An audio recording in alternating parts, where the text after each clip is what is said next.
What is the actual status right now of the planes that were going to be procured, the 111 planes? You said you might go back on cancelling some of them or not. I'd like to know what is the current status of that. You see, in the case of Air India, one must understand, it is a catch-22 situation. You buy the planes, you have financial difficulties. You don't buy the planes, you have to close the airline down.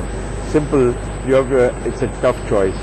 We know and also must understand that it's a government company, never ever supported by government in terms of money. People think, every day Air India blows up government and taxpayers' money. The answer is, in all these 62 years, it has never ever received a penny from the government. So this big talk about the bailout is all ridiculous. Ultimately, you have to, as an owner, would you not have to bring equity for your own company? That's all. But as an owner, first I would make it efficient, which means half the people would have to go. It's overstaffed by 30-40%. We can't throw out people. That is. But then you have to do something about it. Yes, there are two ways they can do it.